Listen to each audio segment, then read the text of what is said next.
Good morning guys. आज मैं आपको कंपाउंड इंटेंस के कुछ क्वेश्चंस पहले कॉन्सेप्ट डिस्कस करता हूँ और इसके बाद में डायरेक्टली क्वेश्चन पे चलेंगे। ठीक है। फर्स्ट ऑफ ऑल, जो भी कैंडिडेट इस वीडियो को देख रहे हो, इस वीडियो को शेयर सब्सक्राइब करते रहें। देखिएगा, मैं क्वेश्चन पे चलता हूँ। कंपाउंड इंटेंस सी आई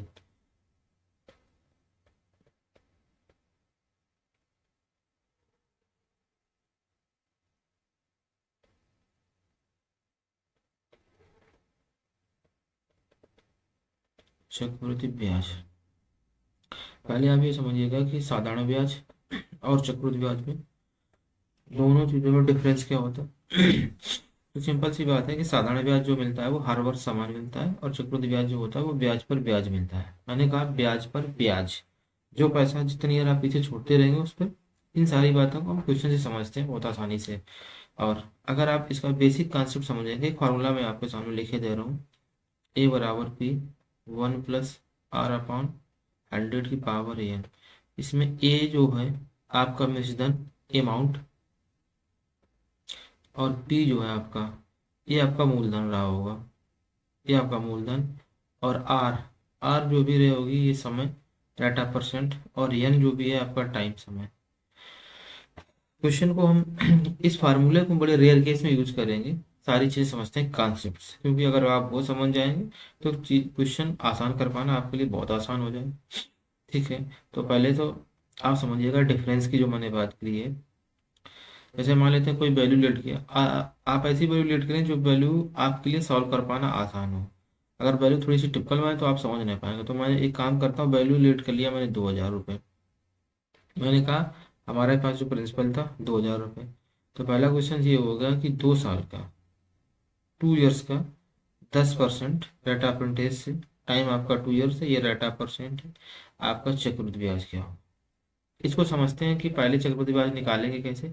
अगर आप यहाँ से निकालें तो वैल्यू जैसे फार्मूले में मान लिखेंगे तो वैल्यू फ्रैक्शन बन जाएगी, आप निकाल पाएंगे। ठीक है। तो इसको कॉन्सेप्ट समझते हैं, कैसे आपको क्वेश्चन में, कैसे आपको क्वेश्चन को ब्रेक करना होगा।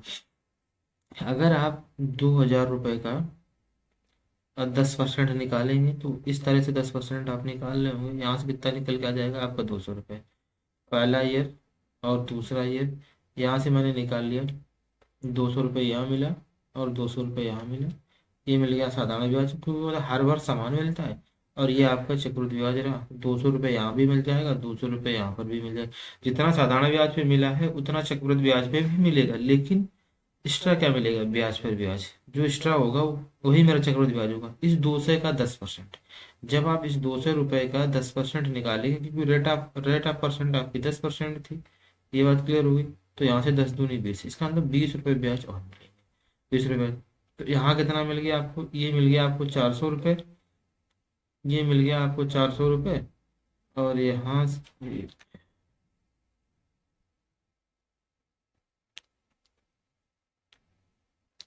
और यहाँ पे ये 400 आपका ये था ही टोटल। अब आपका यहाँ पे ये हो जाएगा आपका कितना, 420 रुपये। इसका मतलब ये हुआ कि जो डिफरेंस निकल गया है वो कितने रुपए निकल गया है, 20 रुपये।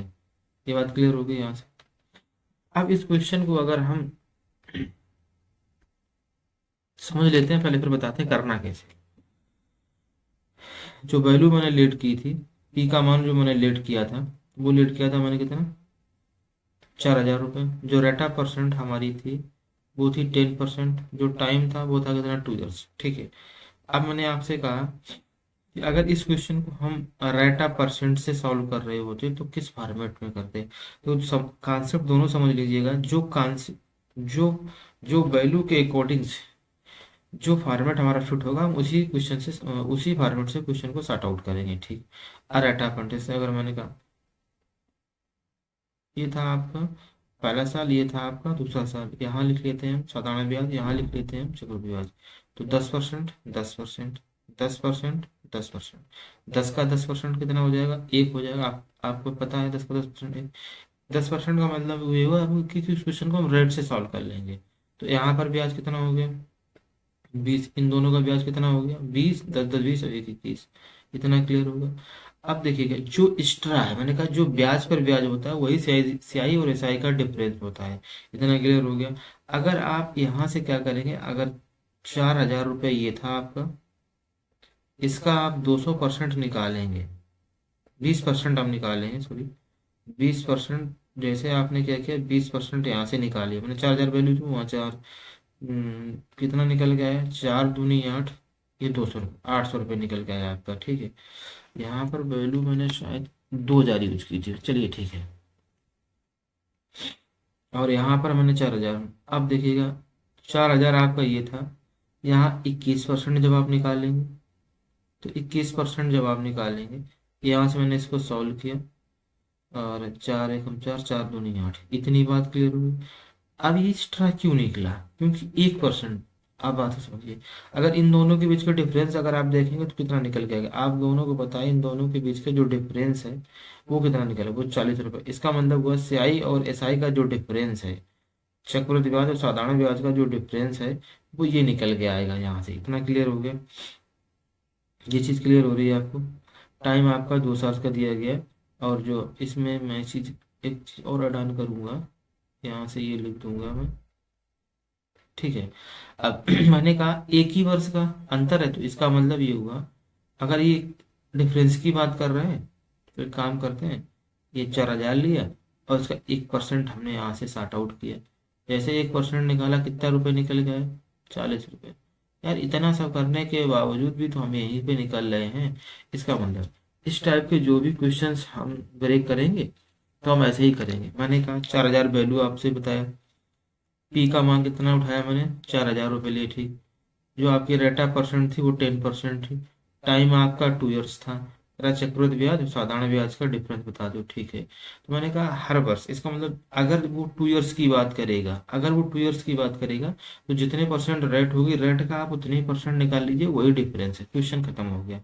इसका मतलब ये हुआ कि मैंने कहा जितने परसेंट रेट है, 10% है, तो आप 10 का 10% निकाल लीजिएगा, वही तो आपका डिफरेंस है। क्योंकि हर वर्ष पहला वर्ष चक्रवृद्धि ब्याज साधारण ब्याज इक्वल होता 1%। इसका मतलब ये हो गया कि आप 4,000 का जैसे ही आपने 1% निकाला, तो ये सारी वैल्यू आपको सॉल्व करने की जरूरत नहीं है, आप डायरेक्ट ही क्वेश्चन को सॉर्ट आउट कर लें। ये बात क्लियर हो गई यहाँ से। अब आगे कॉन्सेप्ट में बढ़ते हैं कि क्वेश्चन को आपको कैसे ब्रेक करना होगा। देखिए अब,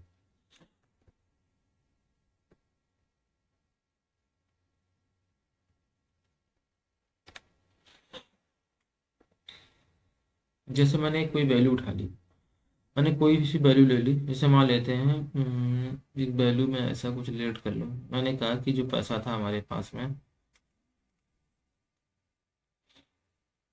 जो वैल्यू थी हमारे पास में 6,000 रुपये की थी। पे इक्वल टू का जो मान था वो 6,000 रुपये था। जो आपकी रेट ऑफ परसेंट थी, जो आपकी चक्रवृद्धि ब्याज की दर से रेट ऑफ परसेंट थी, वो आपकी 5 इयर्स की थी। और जो टाइम था आपका 2 इयर्स। क्वेश्चन ये का है कि चक्रवृद्धि ब्याज और साधारण ब्याज का डिफरेंस क्या होगा। दूसरा ये हुआ कि चक्रवृद्धि ब्याज कितना होगा, ये बात क्लियर होगी।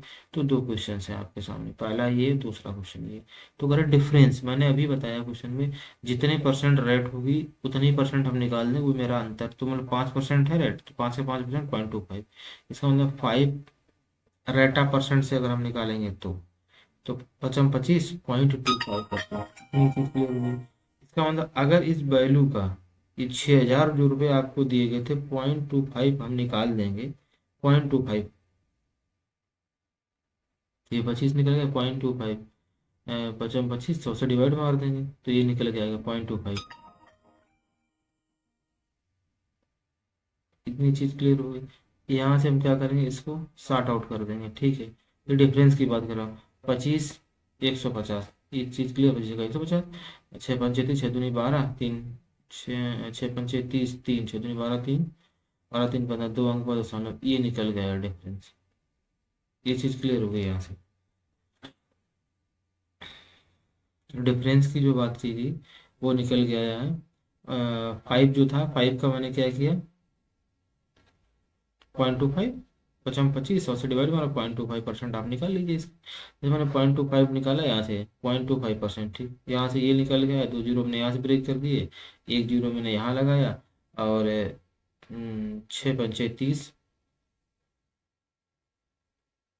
6 पंचे 30, 6 पंचे 30, 3 6 दूनी 12, 3 15, दो दो के बाद आप पॉइंट लगा दी, ये आपका पॉइंट आ जाएगा यहाँ पे, यहाँ पे आपका पॉइंट आ जाएगा। तो ये आपका यहाँ से आंसर आ गया। तो जो भी डिफरेंस निकल गया है, इस टाइप के जो भी क्वेश्चंस होंगे, आप यहीं से सॉर्ट आउट करें।